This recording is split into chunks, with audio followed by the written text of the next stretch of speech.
c'est triste. C'est vraiment triste. Je pense que Macky Sall li ñu ko defal lépp on mérite pas ça. daa am benn waxu français ils disent les cons osent tout. C'est comme ça qu'on les reconnaît. Ils ont osé hier l'annulation du sax le report. Aujourd'hui ils osent la coupure du signal pour la énième fois de Walfadjri. te dernière fois bi ministre de la communication dafay décret pour nu mu tuddati couper un mois. Il avait dit prochaine étape c'est la coupure définitive de Walfadjri. Donc li ñuy séntu tey mooy licence Walfadjri la ñu retiré tey. Pour l'instant on émet sur Canal parce que foofu noonu il y a une procédure mais dans 30 minutes en tout cas dans moins d'une heure ils vont couper définitivement la licence de Walfadjri. nen xam loolu noonu nen xam ne que Walfadjri vit ses derniers moments. Le personnel de Walfadjri va se retrouver sans travail. On a plus de 200 personnes qui travaillent pour Walfadjri nen xam ne que à partir de ce 3 février du ñu fayeeku mois de février parce que man mënuma luxus xaalis li ma mun mooy liggéey ay partenaires moo mun fay mais actuellement c'est le retrait définitif de la licence de Walfadjri te la télé c'est notre source principale de revenus donc nen xam ne que yëf yi l'aventure est terminée démb on parlait de vente tey nag mujj nañ ko jël foog korti nen suñu télé. léegi au-delà de l'appel téléphonique bu ministre bi est-ce que am na lu ñu la notifié par écrit ci li waral. Ils ont absolument rien notifié. Parce que là on pense qu'on fait un débat objectif professionnel et il se passe quelque chose dans ce pays donc c'est tout à fait normal suñu mission mooy joxe l'information.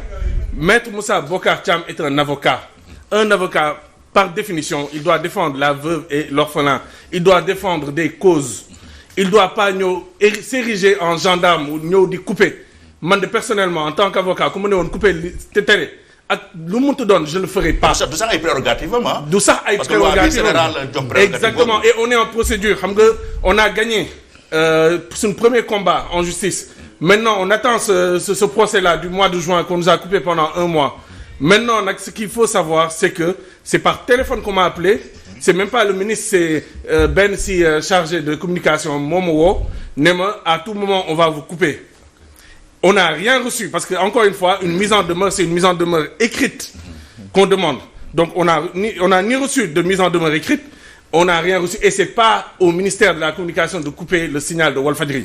Aujourd'hui ils font ce qu'ils veulent hier ils ont fait ce qu'ils voulaient parce que amul benn base légale pour que président Macky Sall ñëw reporter annuler ces élections de la même manière aujourd'hui il n'y a aucune base légale pour retirer la licence de Walfadjri parce qu'aujourd'hui il faut pas dire que il y a une coupure du signal il faut dire carrément les choses c'est un retrait pur et simple de la licence de Walfadjri le personnel de Walfadjri nen xam ne que mois de février nen ut feneen man tamit la même chose nen dem uti feneen man voilà avocat laa dinaa jéem a xool nu may qui est sans famille yéen tamit xam leen ne que l'aventure Walfadjri tey le gouvernement de Macky Sall a décidé de mettre un terme à Walfadjri et au travail à la mission de Sidy Lamine Niass. mais loolu est-ce que du résignation Cheikh Niass est-ce que war entreprendre ay combats pour loolu bañ a am. du résignation xam nga démb bi may wax Sénégalais yi damay renoncer à ma nationalité.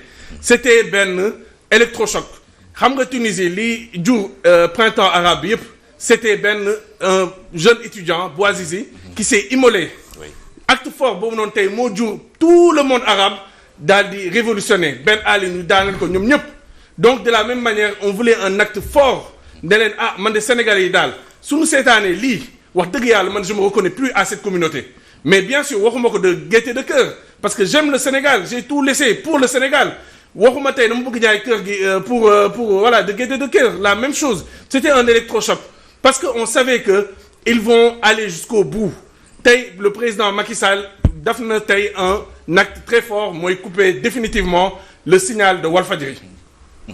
Wow. Donc il n'y a pas une résignation on nous a obligés on n'a pas fermé on nous a fermé et il faut savoir carrément le Sénégalais yi xam ne que Walfadjri léegi nii à partir de maintenant Walfadjri jeex na.